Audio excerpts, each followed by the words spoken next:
Folks, we're on the path now to the most incredible year we have ever had. You hear me? I mean, I'm serious. This is going to be your year for outrageous success, good health, and happiness beyond imagination. Today, Friday Checkup, we're going to be starting our closing sequence. You know, last year we did 90 days to the goalposts. We're going to crank that up again this year. So we're already on the path right now, okay? And the beauty of this whole idea of, like marching together for 90 days is we put the mastermind principle into action. When two or more minds are gathered on one accord, something happens, something powerful happens. And one of the things that I want us to be aware of is the signs. What do I mean, the signs? I'll give you an example. Last week, I had a situation where something that I had expected didn't happen. So I'm like, well, this is interesting. It's like expecting a check that doesn't come. Same type of thing. And so when I reached out to my company to touch base and see, and what had happened was I had overperformed. Okay, in other words, I had an arrangement set up to do stuff, but I had actually overperformed and gone beyond what the arrangement provided for, and so therefore there was no projection of what I was supposed to receive because I had exceeded the expectations of the company and of myself. And so I thought to myself, well, what happened there? What happened there was I did not dream big enough. I had only assumed up to a certain point. For example, you may say, well, hey, I see myself as a $15,000 a month person. So, well, why not see yourself as a $50,000 a month person? As a matter of fact, one of my coaches years ago, I was a hot shot in network marketing and was a part of the Millionaires Club, people who had made $1 million in network marketing. I mean, not immediately, but over a few years. And so my coach says to me, well, what's your goal for this year? I said, I want to make $1 million in 1 year. And I had it all calculated out. $84,000 a month. And he said something that knocked me on my behind. He said, why not make $1 million a month?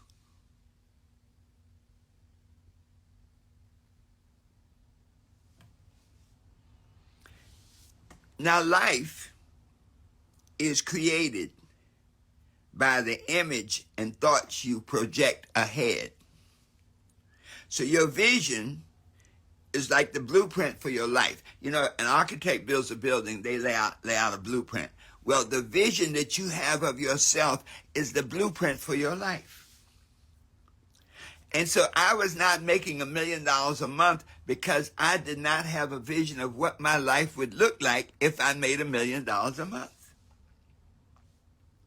Listen to me, folks. Hey, Eva, Dr. Rogers. That might be why you're stuck. You're not stuck because of lack of talent. You're not stuck because of lack of hard work. You're stuck because your vision is too small for your purpose. In other words, God put you here to build skyscrapers and you're building log cabins. Huh? So, as we move into this last 3 months of the year, it is important that we now understand that the vision we have of ourselves determines the results that we get. Scripture says, where there's no vision, the people perish. If you have no vision, you will not accomplish the reason for which you were created. You will not accomplish the things that you really want to be doing now. So let's from this day forth, Quentin, listen to the silence. Let me dwell on that for a minute. See, that's powerful. In the scripture, it says, go into the closet. Go into the silence. And what that means is to get into that point inside your consciousness where all these outside influences don't impact you. Where you can hear the voice of the Creator speaking.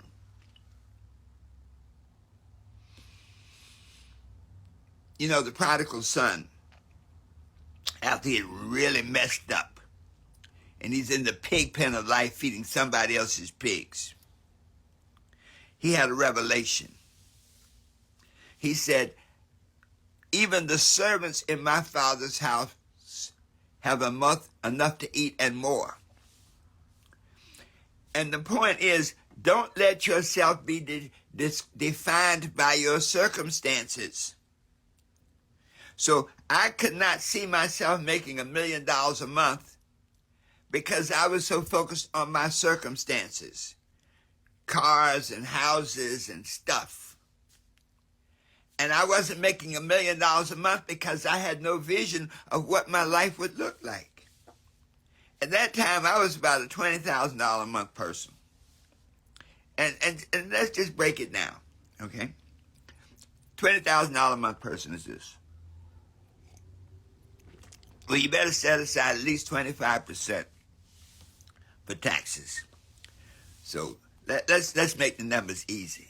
Okay, so $20,000 a month person, so $5,000 you set aside for taxes. That leaves $15,000.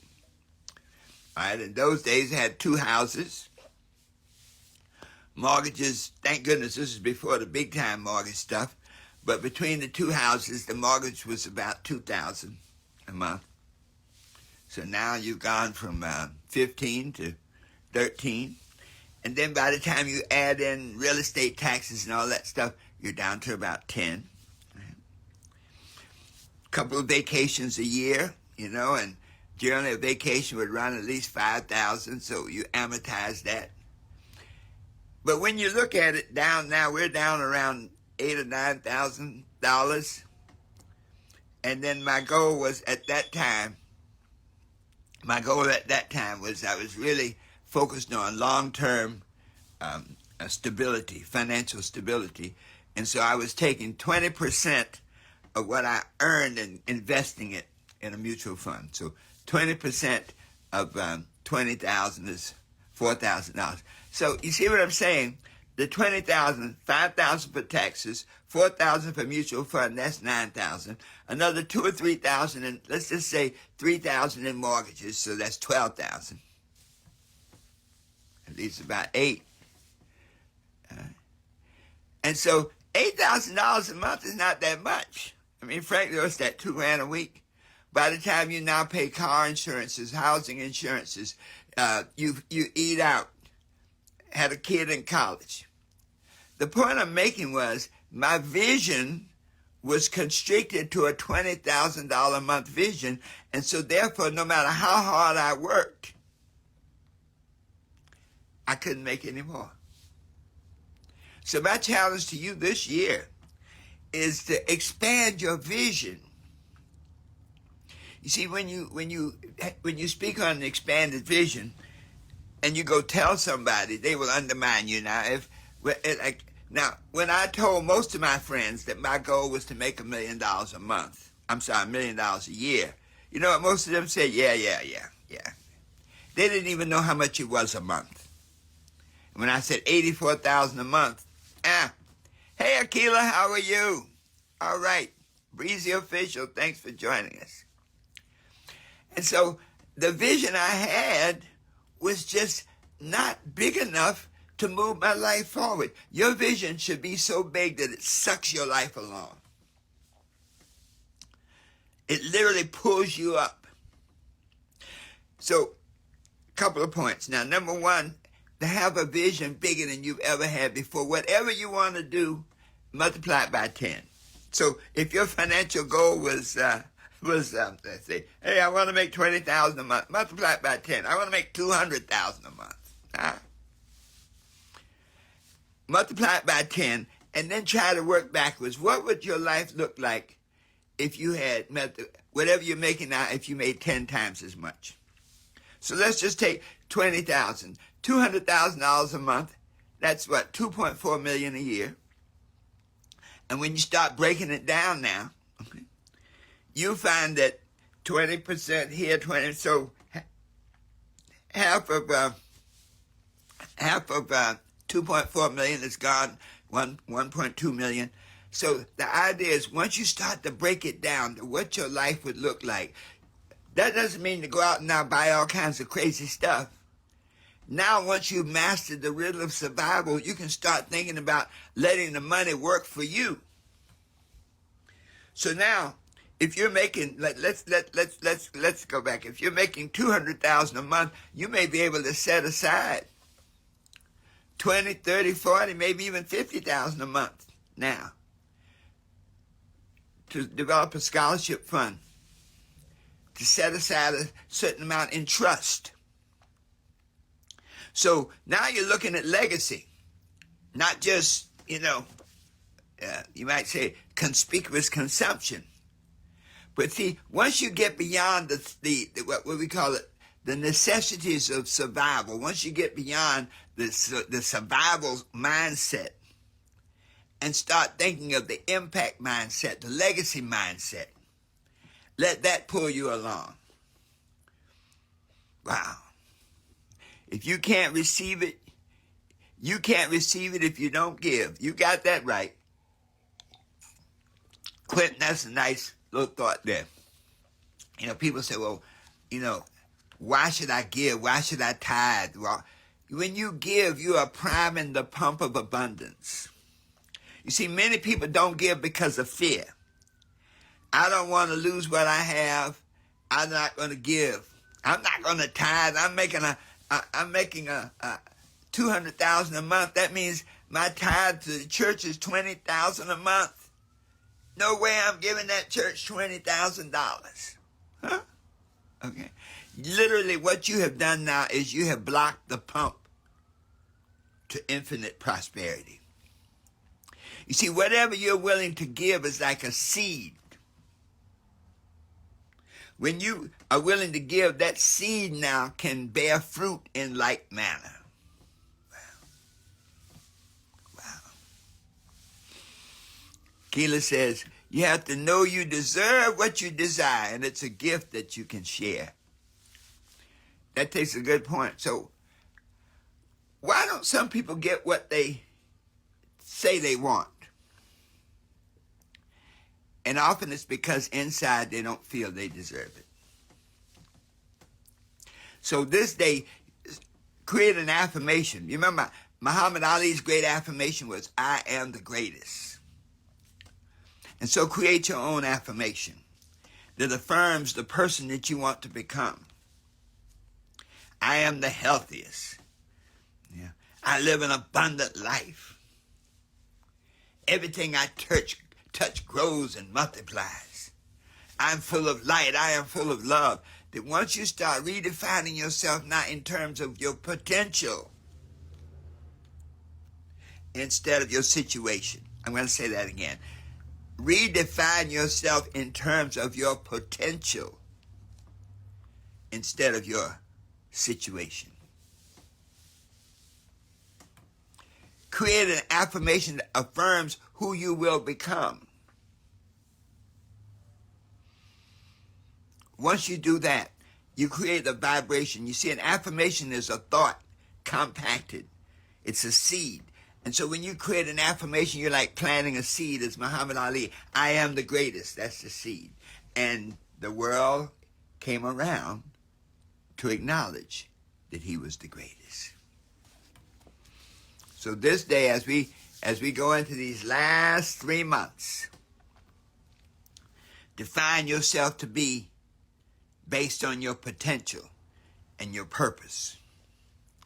Affirm it at least 3 times a day at specific times. If you don't schedule it, it won't get done. Number 2, don't share that vision with anybody who doesn't have a vision bigger than your own. I told somebody I was closely involved with once that my goal was to make $1 million a year. And they poo-pooed it so badly, with such energy. You can't make no $1 million. You ain't making nothing now. I never forget that. And that person is not in my life. That was their walking papers. I remember when they said that to me. If you're surrounded by people who have a smaller vision of you, based on their own limitations, run.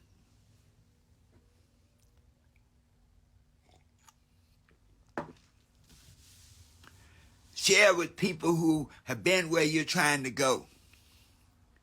Share with people who've exceeded who've just accomplished all that they wanted. And I'm not just talking about material accomplishments. Share with people who are happy with themselves. Share with people who are happy with their lives. Share with people who you'd exchange places with. Huh?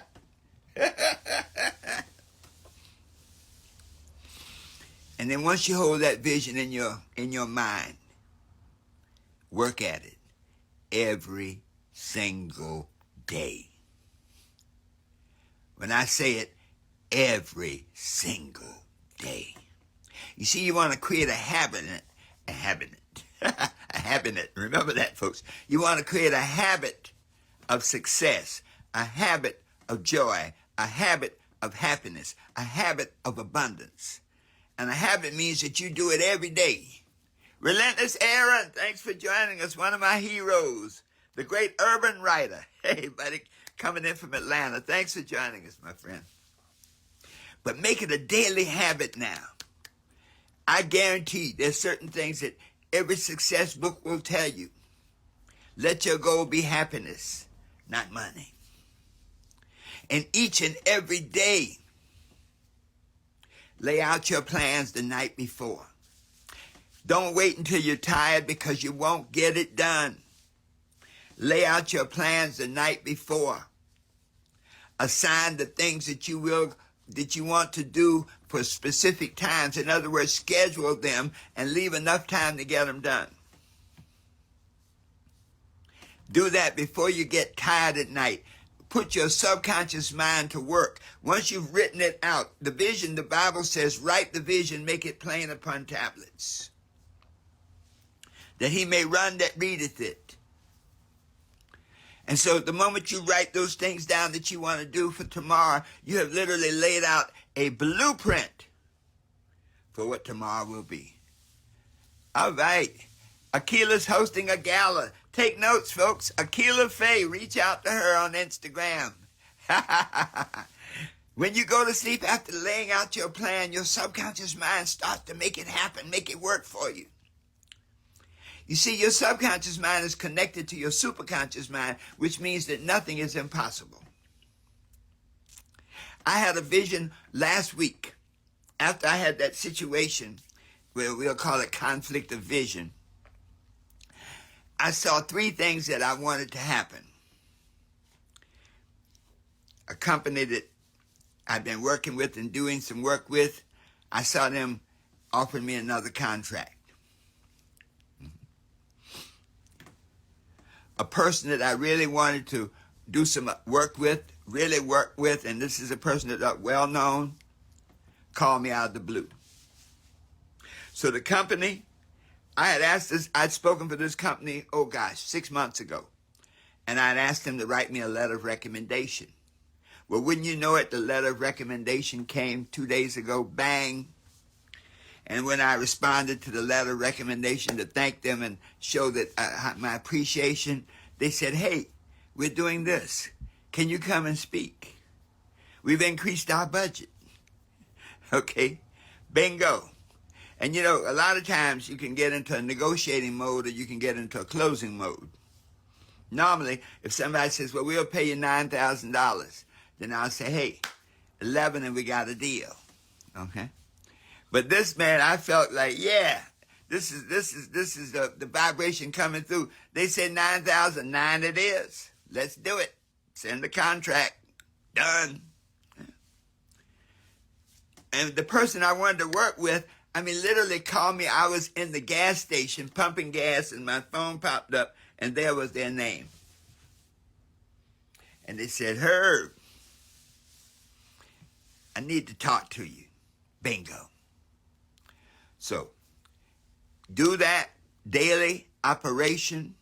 At the end of each day, review your progress, monitor your progress, make adjustments so that every day and every way you get better and better. Each day is a step. Each day is another step to where you want to be, to what you want to do, and then get busy doing it. You see, everything is academic, is hypothetical until you take action. Kenya Crooks is on here. Kenya's a personal trainer to the stars. And there's no such thing as a virtual push-up. You got to get out there and sweat. When you can do these things, monitor your progress at the end of each day and then rinse and repeat. You'll find that over 21 days, if you can do this for 21 days, don't miss a single day. If you miss a day, start over. 21 days of laying out your plans the night before, executing those plans, saying your affirmations 3 times a day, monitoring your progress, updating, getting better and better and better. 21 days you'll be free. And the rest is history. 21 days you'll be free. And the rest is history. Dr. Akila Faith says, why 21 days? 21 days is that cycle to establish a habit. That if you can do anything for 21 days, it's a habit. Your mind is plugged in, your body, all of your senses respond and operate together. It becomes natural. You notice that once you get into a 21-day cycle, you don't need an alarm clock anymore. Maybe you'll use one for backup, but even using one for backup is an expression of doubt.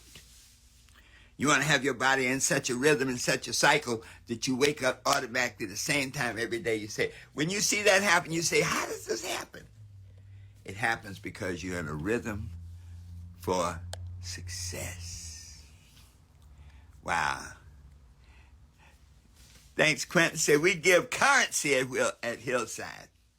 So, folks, how do you suggest releasing distracting habits in people? That's a great question, Dr. Akila Faye. And number one, you have to replace a habit. You know, nature abhors a vacuum. And so if you have a bad habit, then you have to replace it with a good habit. And distracting people just run. When you value your time, you create such a vibration of activity in a certain direction that distracting people will be embarrassed to get in your way. You know, there's a person that calls me and they call me and they said, I know you're busy. And I used to go, no, what's up? I decided after I listened to what they say now, when they say, I know you're busy, I say, you're absolutely right. Let's talk another time. And it must not have been important because they were good with that. Believe me, if it was really urgent, they said, no, we can't. We got to talk now. My ship is sinking. Quentin says hiking versus watching that movie. You got to hike to get the blessings. Hey, folks, this has been a great day. I always enjoy sharing on Fridays. So much participation, so much interaction. And I know that each and every one of you that's up this time of morning, is sharing this time of morning, has gotten something going that's super important in your life. And let this just be a reaffirmation to you that the things that you want to be, do, and have is exactly what you should be, do, and have. And you now take this message, take this time that we've been together as confirmation that you're on the right path. Put blinders on, put the pedal to the metal, and don't stop until you win. Somebody once said, in the end, you win. The person said, well, if you haven't won yet, what's up with that? Then it ain't the end. In the end, you win. If you haven't won yet, it ain't the end. This has been Dr. Herbert Harris sharing with you and being with you on our Checkup Fridays. Every Monday, Wednesday, and Friday, we're here at 8 a.m. touching base and sharing. So this day, go forth knowing that you can be what you want to be, do what you want to do, and have anything you desire, always knowing that the best is yet to come. And so it is.